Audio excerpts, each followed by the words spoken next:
Ladies and gentlemen, the goal in your life is not to figure out how to be comfortable in your mental prisons, but to realize that you have the keys to set yourself free.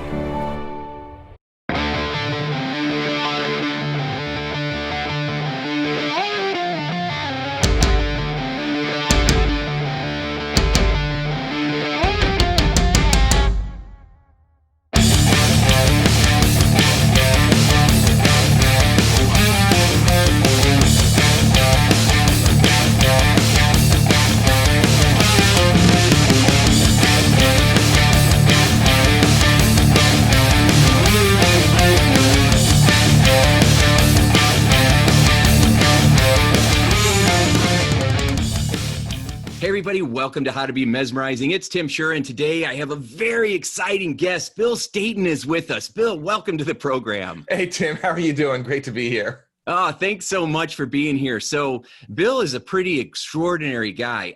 I'm pretty sure he's going to win the record from all the amazing guests that I've had with this. He has 29 Emmys. He's won 29 Emmys. You know, those fancy shiny trophies that were, Yeah, my goal was 30. So, just. Well, you know what? The game ain't over yet, right? You ever heard it always works out in the end, and if it hasn't worked out yet, it isn't the end. So That's right. I listened to your podcast with the librarian who is doing more at in her 80s than most people do in their entire lives. Yeah, Marie, she's extraordinary, and so are you. So Bill is an expert in innovation and creativity. He has an incredible background in television and in front of the camera and behind the camera. That's why he won all those Emmys. Spectacular guy, really an expert on innovation and creativity. In fact, he wrote the book on it called Innovation Blueprint, the fourth book out of his series. So, Bill, let me ask you, how does somebody win 29 Emmys?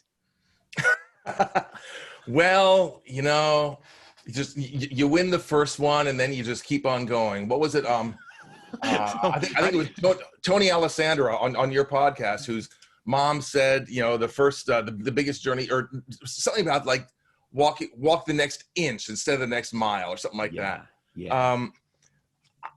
First of all, longevity has something to do with it. Produce a hit show and let it last for 15 years and pick up a couple Emmys every year, and that's how you do it.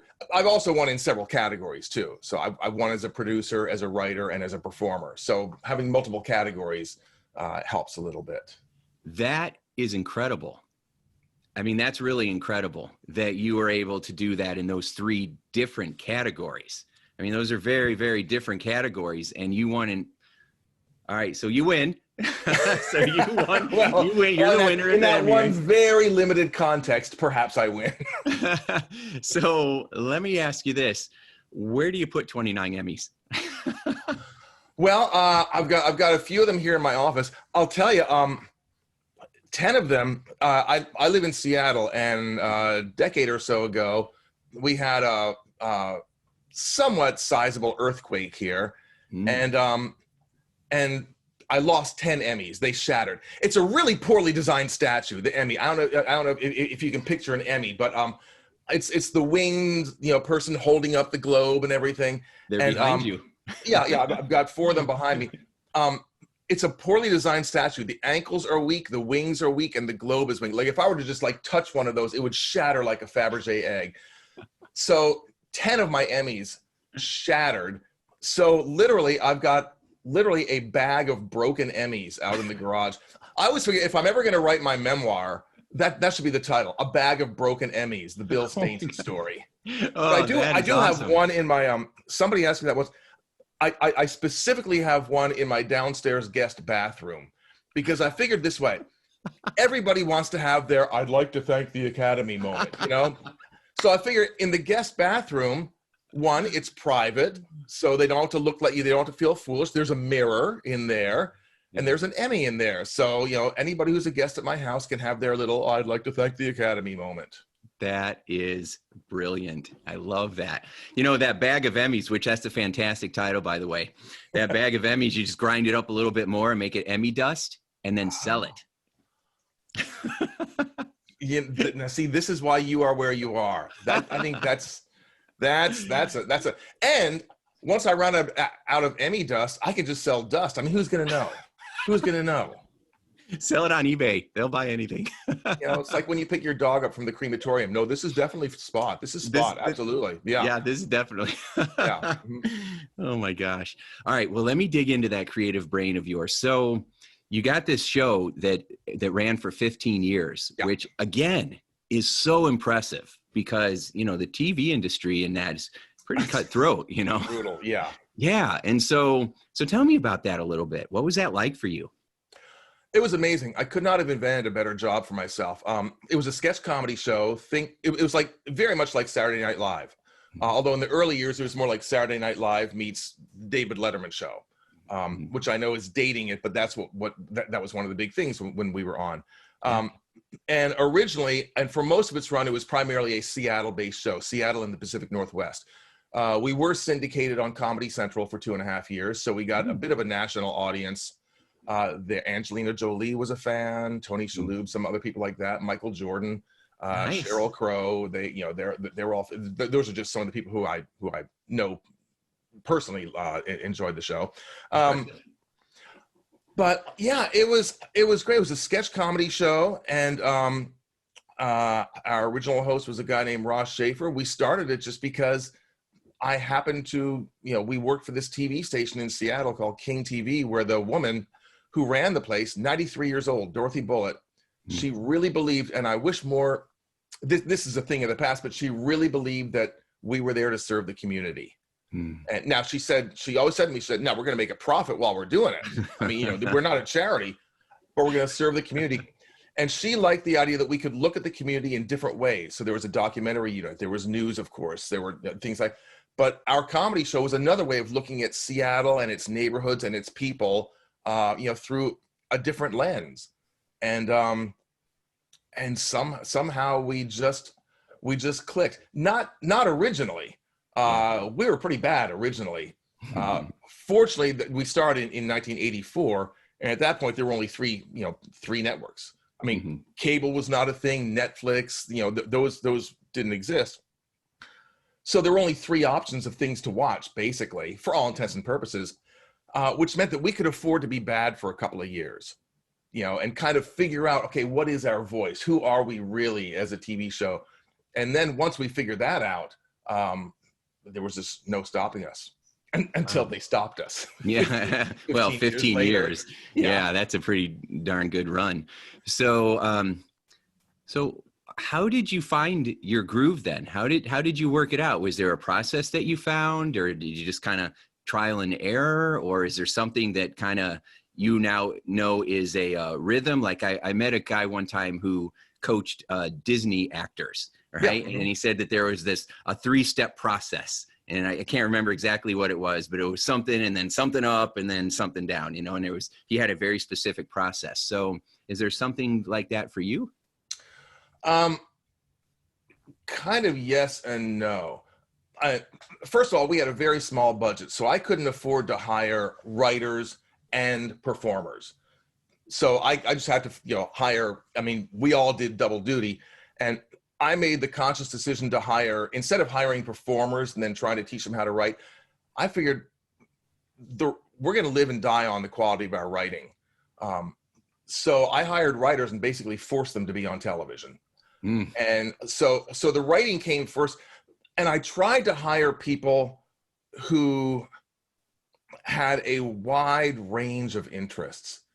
And I found that's one of the keys to everything. I know Tony Alessandro said about, lifelong learning and that sort of thing, which I'm a huge proponent of. Yeah. Because comedy, just like innovation and creativity, which is what I talk about now, because that's what we did back then.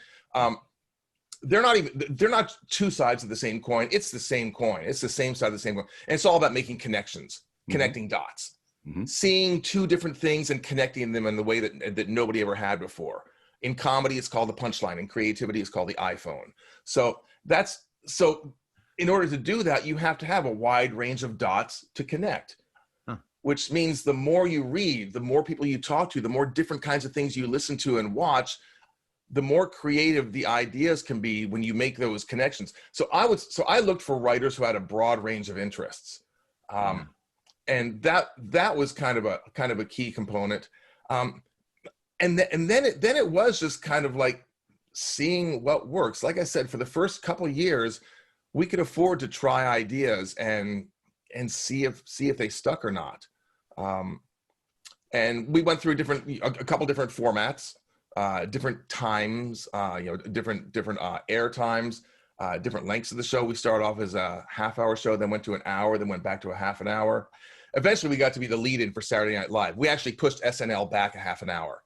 We were the only market in the country that was allowed to do that because we were the NBC affiliate in Seattle.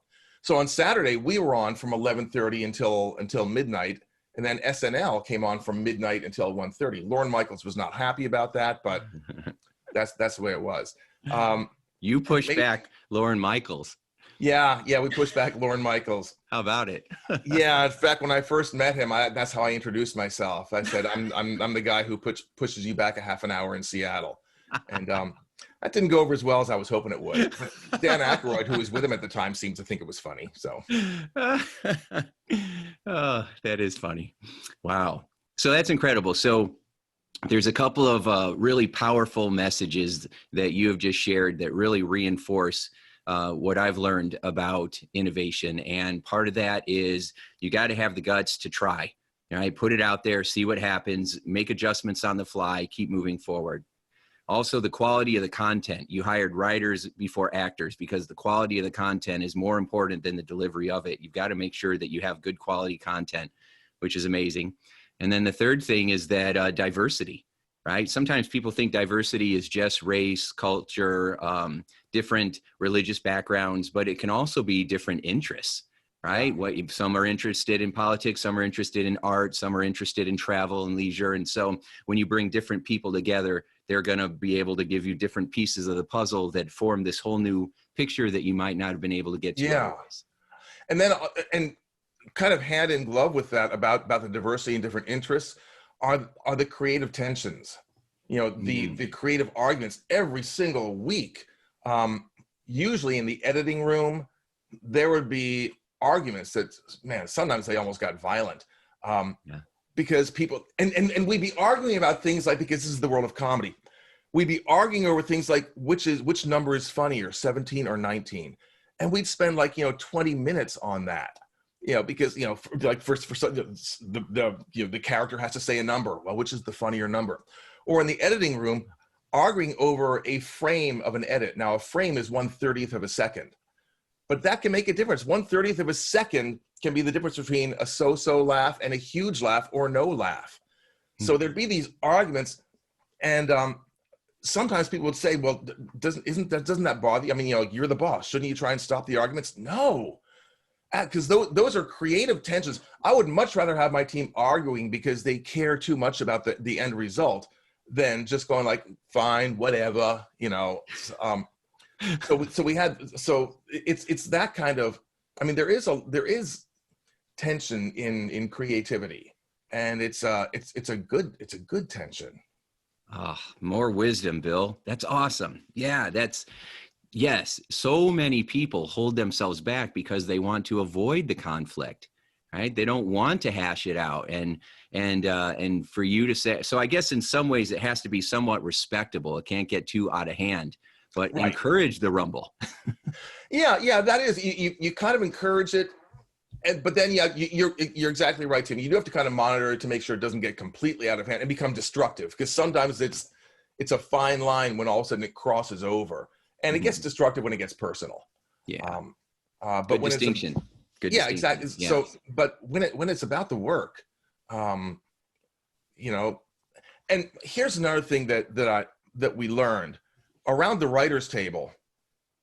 I used to say, unfortunately, this is not true anymore. I used to say I could never get elected to public office because at some point somebody would say to me, didn't you once say, look, I don't care where that sentence is going to end. The answer is probably yes.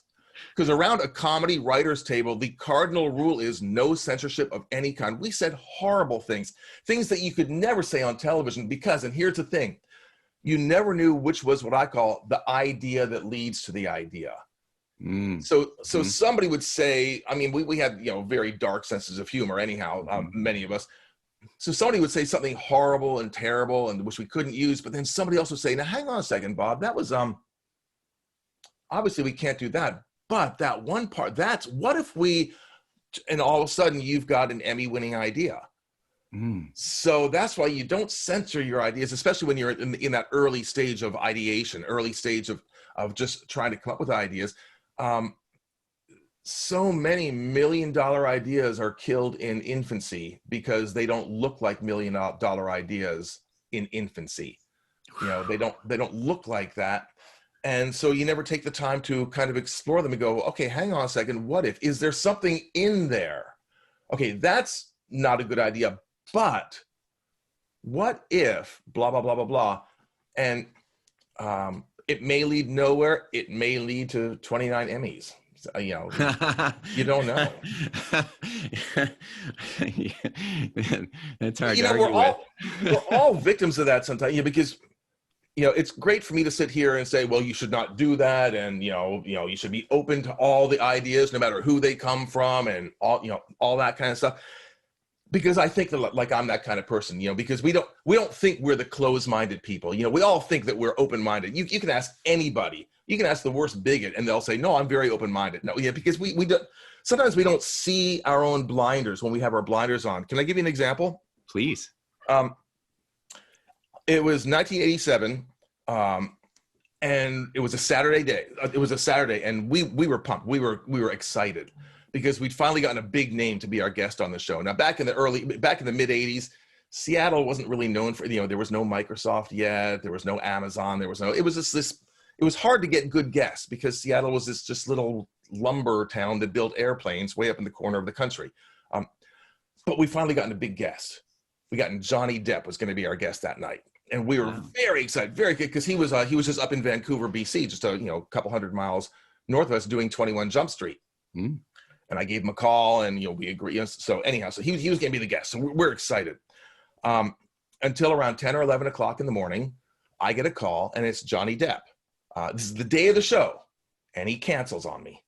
Ooh. He said, I can't make it. They're doing reshoots for Jump Street. I can't get out of it. And so now we're in this panic. We're trying to come up with a guest to interview, because now we've got this huge hole in the middle of tonight's show, right? And we're trying to come up with a guest for the show. And we're thinking, what about the Seahawks? No, they're out of town. How about that cute new anchor at Como TV? No, she's in rehab, which she was. And so we're trying to come up with all these ideas of who we can interview. When all of a sudden I hear this little voice the other end of the table. It's my lowest paid writer. And he pops up and he says, I might be able to do something with liquid nitrogen. It's like, and we all just kind of look at what are you talking about? Clearly he didn't understand the situation, right? I mean, we're trying to find a guest to interview, and he's babbling on about liquid nitrogen. My lowest, and again, it's the lowest paid writer. Shut up. The grown-ups are trying to solve a problem here. Well, my lowest paid writer was a guy named Bill Nye. And what? Yeah, he was the lowest paid writer on the staff. He was a staff writer and performer on my show. Oh my God. And so we're like, shut up, because one, Bill Nye is crazy. He's a genius, but he's crazy. And again, he's the lowest, he's like, Bill, shut up. We're trying to, figure out, look, we're trying to solve a serious issue here. Yes. And it turns, and obviously we all know what happened. Eventually the clocks, kept ticking. And finally it's like, all right, Bill, tell us about this. It was actually the host of the show at the time, a guy named Ross Schaefer, who said, all right, fine, Bill, tell us about, what are you talking about? And Bill started saying, well, with liquid nitrogen, it's very cold. You can take a marshmallow. I throw it in the liquid nitrogen, take the marshmallow out, pop it in my mouth, bite down, smoke pours out of my nose and mouth. And all of a sudden we're like, oh, that could be actually kind of cool. And so we did it. And, that night he became Bill Nye the Science Guy. It was just a one-off thing. But the point is, I was the closed-minded person. I was the person who said, no, we don't do it that way. This is the stuff I teach about. I teach people not to do this, be open to ideas no matter where they come from. And on this particular day, I was the one wearing the blinders. I was the one saying, no, shut up, Bill, shut up. Because of, one, who it was coming from. Again, we just didn't have the respect for the lowest paid writer. And now he's worth more than all of us put together. But yeah, so sometimes we don't know that we're wearing the blinders, and you really have to take them off, because again, you never know where the great idea is going to come from. You never know what's going to be the idea that leads to the idea. So I could have put my foot down and said, nope, no, Bill, we're not doing that. And I would have deprived a generation of kids of, science class. Wow.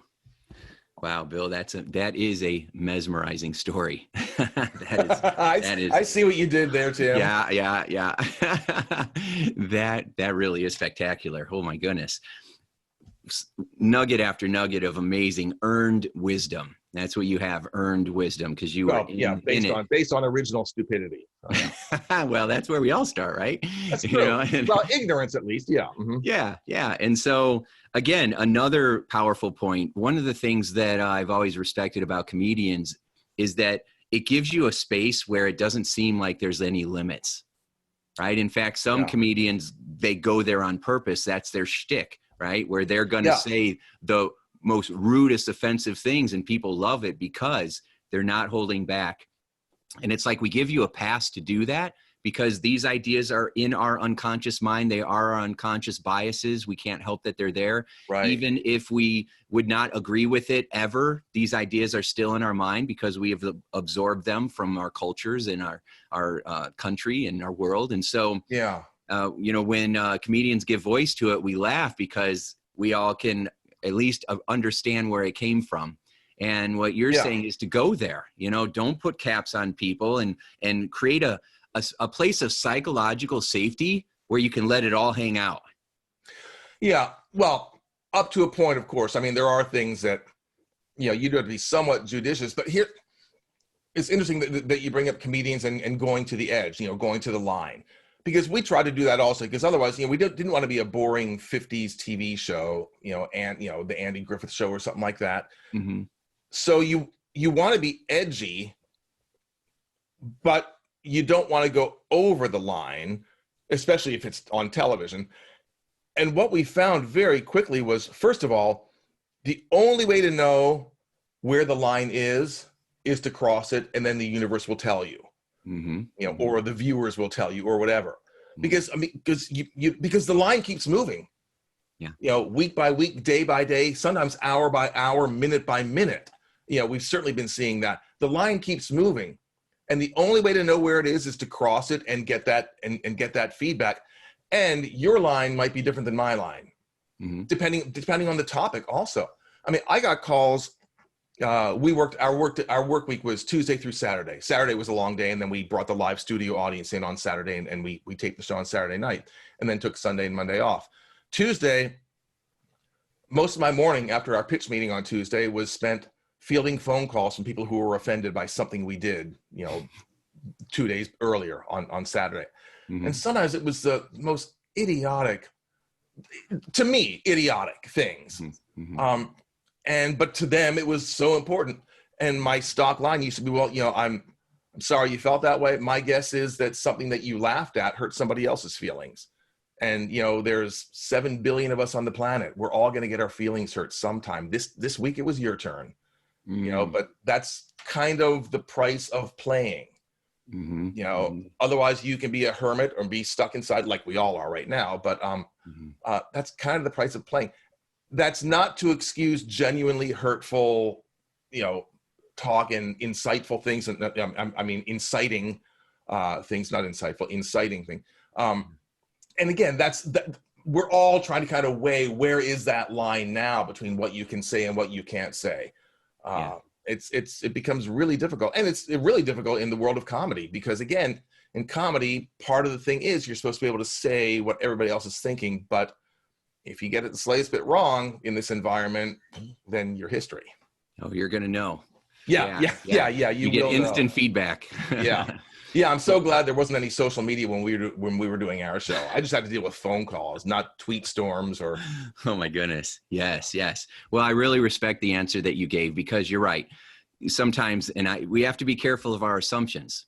And when I was speaking, I was making an assumption that, of course, you wouldn't say something that would be really hurtful or demeaning to somebody else, because that's my default setting. But not everybody has that default setting. Sometimes attacking and humiliating is what people think are funny. And so, we got to be careful with that and respectful of it. And at the same, and so it is just a delicate balance, because you're right. You don't know where the line is until you cross it, and you're like, oops, there it is. Yeah. So, wow, that's very fascinating. So, I'm still impressed with that story about Bill. That was an awesome story. So, all right. So now, is there a difference between innovation and creativity in your mind? Yeah, there is. Basically, innovation is what happens when creativity rolls up its sleeves and gets to work. Creativity is, to oversimplify it, creativity is coming up with creative ideas. Innovation is putting those ideas to useful work. I used to say that my real job as the producer of Almost Live, that was the name of our TV show, Almost Live, was to turn creativity into money. Because we could be as creative as we wanted, but if we weren't producing a product that advertisers wanted to buy, then we would be canceled. So you can always come up with creative ideas. Oh, what if cars had horns like rhinos, like rhinoceroses? Okay, that's a creative idea. Is it useful? Probably not. Although, again, if this were an ideation session, you would say, okay, what could that be used for? You come up with things like that. But I mean,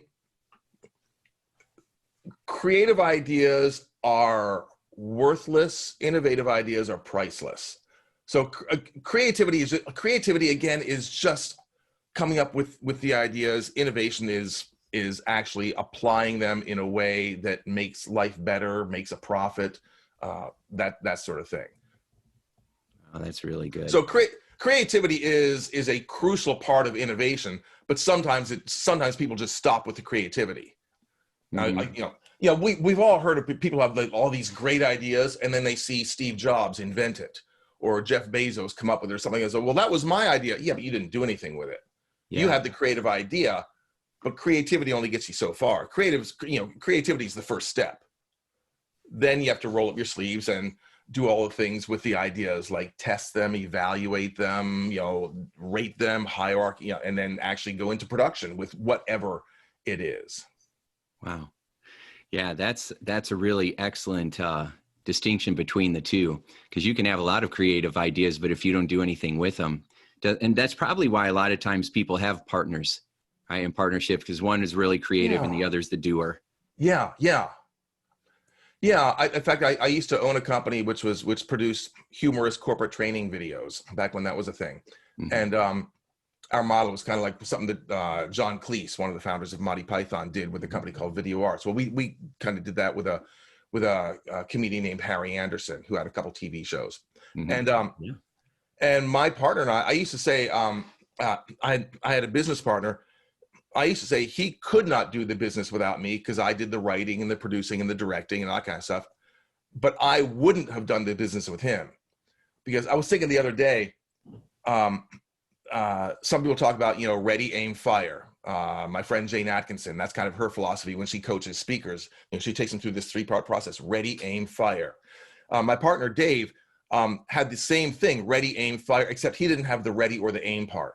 He said fire. That was him, and it drove me crazy. But we got stuff done. Whereas he may not have had the most creative ideas. I had really good ideas, but I wouldn't, because I'm inherently lazy. So I wouldn't have done anything with them. But he was like, "Come on, let's just do it." He just picked up the phone. There, good, we're done. It's like, what? Yeah. Now I have to work. So yeah, you're absolutely right. Sometimes some people have both those, can activate both parts of their brains. I mean, I know that brain science has been oversimplified, saying some people are right brain people, some people are left brain people. That turns out that's not true. Mm-mm. We're all both, but the two hemispheres do have distinct strengths. Mm-hmm. And some people find it easier to access one than the other. So if you don't have that part that can actually get things done, then find somebody who can do that and have a partnership. Yeah, absolutely. It just reinforces, what you were talking about. It brings more energy. It's more fun. You get ideas that you wouldn't have got before. Two Yeah. brains come together, a third brain is kind of created, and that's where you get all your synergy from. So it's very good. I like that. So I like your quote where you said innovative ideas are priceless, because it's true. Creative ideas that you put into action are where it's at. I was talking with somebody the other day, and we were talking about what do we, how do I get my result? And I'm like, well, start taking action on it, right? And then correct on the fly. And he was focused on, but I need to figure out how to get motivated or why I want to do this and work out the particulars. And I'm like, well, the next hour that you spend figuring that out is an hour you could have been already halfway there. And that's truer now than ever before. And I fall into this trap again. I was just telling you with my business of procrastinating and using the excuse of, well, it's not quite ready yet. And that's such an excuse. One of the keys, I know that you typically start these by asking what's the secret of success. And I think I'm not sure there is one, but certainly one of the components is action. Just take action. And then listen to the feedback. If you have an idea, take action on it, put it out there, and then you can make adjustments on the fly. Again, the universe, whatever that universe is for you, will give you the feedback and say, oh, okay, this didn't quite work, but now you've learned something. So it's just amazing how few people are actually willing to do that. And I'm trying to convince myself of that as I say it too. It's sometimes it can be tough. It can be scary to put something out there because, none of us likes to be judged, and we feel like that's what's going to happen. And we get the feeling that if we put something out there and it's rejected, then, they're rejecting us. Mm-hmm. And of course, academically, we know that's not true, but emotionally it still feels like, I just asked the prom queen out and she said no. None of us wants to go back to junior high school and go through that again and again and again and again. But sorry, I went away for a moment, but I'm back now. That's funny. So, that is accurate though. We let our insecurities mess with us, and you were publicly putting it on the line. You were going to know if people liked it or if they didn't, and it was going to be public. How did you get yourself to follow through, even though, you could have been met with scrutiny? It's interesting because, well, first of all, after the first 8 or so years, you start to feel like, okay, I've got a pretty good batting average. I've got a good feeling about this. But the interesting thing was, so we had a studio audience every Saturday, 175 people. That's as many people as we could fit. And every single week for 15 years, it was standing room only. It was sold out every week for 15 years. That's amazing. You had a live audience on top of it? Yeah. Live audience on top of it. Is that more exciting because you feed off the audience, or does it make it harder? That was my favorite time of the week. Every single week was around 8 o'clock or 8:30. I can't remember exactly what time. When the studio audience came into the studio and you just felt that electricity. By that time, we'd already put in a 12-hour day. So Saturday was a long day, writing the monologue, doing final edits for pieces, rehearsing the live bits, all that kind. Saturday was a long day. Sometimes we'd have guests coming in, Jerry Seinfeld or something, Joe Namath or people like that. And we have to deal with them, or a horse with diarrhea backstage. That happened. All kinds of things, or we just rehearse with Joe Walsh, or so you have all this stuff going. But then when the audience comes in there, there's all of a sudden everything comes alive. There is a spark. There's an electricity. You feel it. And the thing that always amazed me is that here I've got this team of people, usually roughly around 10 people. Some years it was 9, some years it was 11, but usually roughly around 10 people. All of us Emmy Award winners. At least we all had won at least one Emmy Award. Most of us were multiple Emmy Award winners. Some of the best writers in the business. One of my writers, Bob Nelson, is now an Academy Award nominee. He wrote a movie called Nebraska a few years back, which was nominated for Best Original Screen. It was nominated for everything. didn't win anything, but it was nominated for everything. It counts. So he was one of my writers. So we were good. We were really good. Multiple Emmy Award winning comedy writers. I was writing for The Tonight Show at the time, also on the side. And yet every week it was 175 people who'd never written a joke or a sketch in their lives who would tell us if we were any good that week. We would write jokes. Again, multiple Emmy Award winners. We write jokes, and those 175 people would tell us if it was funny or not, and they were always right. We might disagree with them, but if they didn't find it funny, either the joke wasn't funny, or the delivery of the joke was not good, or I put it in the wrong place in the show, and so the rhythm of the show was got wonky or something like that. Again, after a few years, you start to kind of figure things out, and you learn. Okay, it works best when I do this. When we start with something like this and then move into something like that and blah, blah, blah. But yeah, it is weird that you think you're the expert and you put it out there, and your audience, whoever that audience is for you, if you're doing, you and I were talking earlier about online courses and things like that, you put it out there and you think, okay, this is really great. Your audience is going to tell you, and then you make adjustments. So, if we did a sketch and the audience didn't like it, okay, well, we'll do better next week. We used to say, whenever we did a sketch, either just in the writing or if we actually produced it and it didn't go over too well, one of our stock lines was, well, it's not a career-ending sketch. Not a career-ending sketch. And that's a great attitude to have, I think. You throw something out there, okay, that's not a career-ending bit.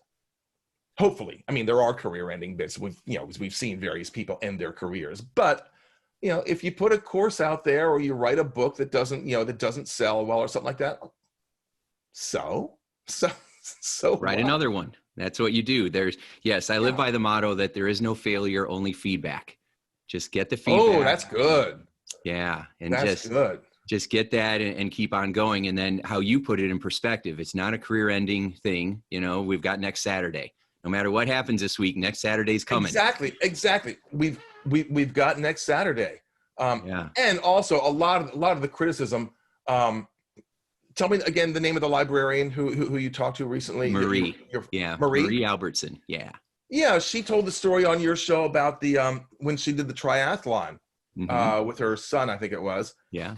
And she heard people criticizing her because she was old and slow. And you specifically said, were those people who were in the race or people who were on the sidelines? So she said, no, they were on the sidelines. You said, exactly. And I was reminded of the quote by, I think it was Teddy Roosevelt or something, who said or whoever it was, who said, it's easy to criticize me, but the people who are there in the field, the people who are on in the ring. That's right. In the ring. Yeah. Exactly. It's like, okay, you write a book that people don't buy. Okay. You've written a book. That's something. That's something, you put a TV show on, you did this, you started this podcast. How many people out there are thinking, well, one of these days I should start a podcast too. And I don't know if your first one was exactly the way you wanted to. I think you should, virtually everything you do, you should be able to look back on a year from now and be a little bit embarrassed by it. I was. The first year of my podcast, it's like I want to delete it. Yeah, exactly. I look back at some of my early speeches or some of the early episodes of Almost Live. I just cringe, but they got you to where you are. Yeah. That's how it works. I used to say, I can't remember if this is mine or if I heard it from somebody. After a while, they kind of mix together. It's pretty good, so I probably heard it from somebody else. And this is talking about speakers, because that's what I do for my career. I'm a professional keynote speaker. Yes. And somebody said, you should be improving at such a rate that yesterday's audience is cheated by today's performance. Oh, isn't that good? Oh, I love that. Isn't that good? Yes. I mean, we should always be. We should never. I think it was. Who was it who said? I can't remember. It's in one of my books. One of my first books. It's a quotation from somebody who's pretty famous. Oh, it was who played Princess Leia? Carrie Fisher. Yes. Carrie Fisher said, "You never get to a point where you can just sit back and say, well, there you go. I've made it. Now I can coast." Said That's You awesome. never get to that point. Ideally, you don't get to that point. You should always be looking at, okay, that worked. Okay, how can I make it better? Yeah. And that was always our goal, whether we knew it or not. Sometimes we were conscious of it, sometimes we weren't. Our goal was, let's make next week's show better than this week's show. Oh, that's awesome. Let's just keep getting better and better and better. And sometimes we made it, sometimes we didn't. But if you get to the point where you think, okay, now I can coast, well, then someone's going to coast right by you. Yeah. Oh, that's powerful advice, Bill. That's really good advice. Because you're right. I meet some speakers every once in a while that are Hall of Fame speakers, and they're like, yeah, I've been giving the same speech for the last 10 years, and it's really good. And I'm like, really? I didn't give the same speech yesterday that I'm going to do today. I can't help it. I'm like, oh, I can make this better. Or I can adjust this here. This will be funnier. It's just, and then I've also asked other people, do you get scared or do you get nervous when you go speak?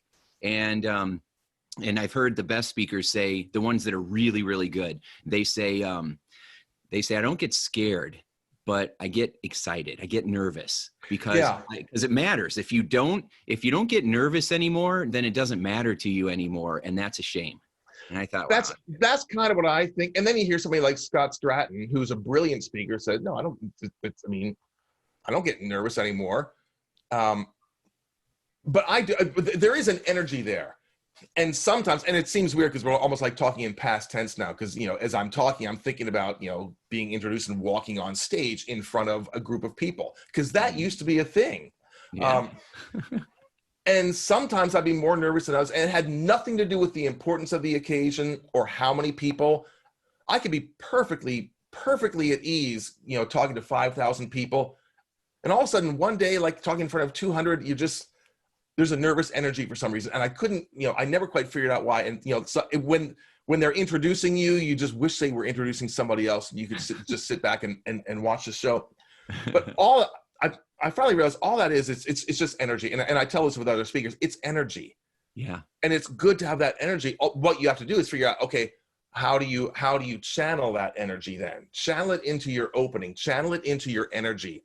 I'll say not frenetic, nervous energy, but part of being a pro is learning how to channel that energy and make it work for you.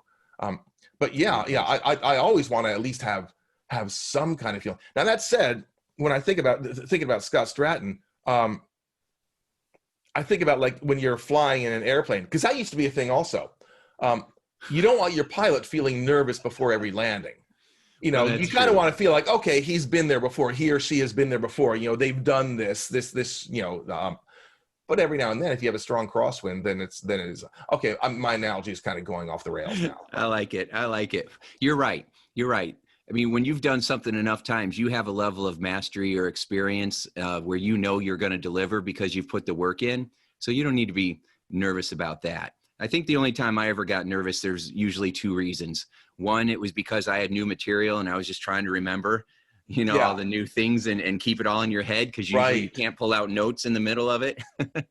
And then the second part was, I'd be traveling around the country just rocking it out. And then I would have a gig that would be like near my hometown. Oh, where I grew up. And all of a sudden I was like 10 again. And I'm like, good. Right. If all of a sudden you see like there's an old high school friend in the audience. Oh yeah. Or, my sister's going to be in this. What? Yeah. It throws it a little bit sometimes. It does. It's so weird. It's like, I've got 29 Emmys. I'm a Hall of Fame speaker. I've done a TED Talk, all this kind of stuff. But, and every now and then it's like, oh crap, they're in the audience. Oh, now I've got to deliver. And all of a sudden it's like, well, then just deliver. This is what you do. Yes. Well, it all comes back to knowing that, you're good. You're already enough. You have nothing to prove. And they are too, right? The more we love ourselves, the more we love others, the more peaceful we are. It's when we start judging ourselves or judging others, and that's when it unravels every single time. Yeah. So, yeah. I mean, we really are our own worst enemy, more often than not. Yeah, and we need to change that today, right? So that's really our message, and you have given so many amazing golden nuggets, Bill. Oh my goodness! So everybody needs to watch this again and again and again, and get some paper and pen. I've been taking notes and just writing down, because you gave so many powerful insights that'll help you with your creativity and your innovation, but it'll also help you grow your business in a very, in a wildly successful way. So I want to thank you so much. I have 2 more questions for you. Sure. Okay. So question number 1, based on all this wisdom that you've collected now, all the things that you've done, I'm going to ask you this slightly different. If you could go back in time, not just when you were a little kid, if you could go back in time to the first year of you trying to get your show produced, what advice would you give younger Bill? Wow. Probably take more chances, I think, and trust that you're good. Because in the beginning, you don't know. And sometimes we tend to come at it, since we don't know, since we're a blank slate, we get to make up our own story. And too often we make up the story of, I'm not really worthy to be doing this. As long as we're just making up the story, why not make up a better story? Make up a better story than that. This is going to be, I have every right to be doing this, and let's just throw it out there and see what happens, and just, have that kind of sense of courageous, playful abandon. Well said. Well said. And then the last question, which you kind of already answered, but what advice would you give to the listeners right now, or the people that are watching this video, if they're wanting to win an Emmy, if they want to do kind of the things that you've done, what would be one bit of advice you might give them? Just take action. Yeah. Just stop waiting. Yeah. What are you waiting for?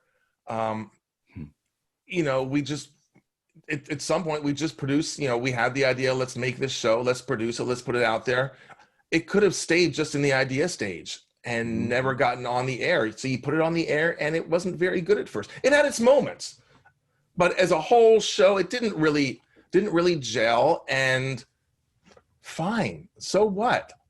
Just keep doing it until you kind of figure out what works. Take action. That's it. Just go for it. That's brilliant. I love it. Bill Stainton, everybody. Bill, this has been one of my favorite interviews. Thank you so much for all the wisdom and. Oh, I bet you said that to all the interviewees, but I'll choose to believe it. Oh, I'm telling you, I haven't laughed the whole time through any of them, except with you. So you win again. Oh, there we go. This is wonderful. So everybody, BillStainton.com. Go check out his videos. Hire him as a virtual speaker and trainer. He has some extraordinary, obviously, as you've seen, some extraordinary insights and training and programs, and he needs to be a part of your life and a part of your company's life. So, Bill, thanks so much for being a mesmerizing guest today. Tim, this is an absolute blast. It's I love your podcast. I love what you do, and keep up the mesmerizing work.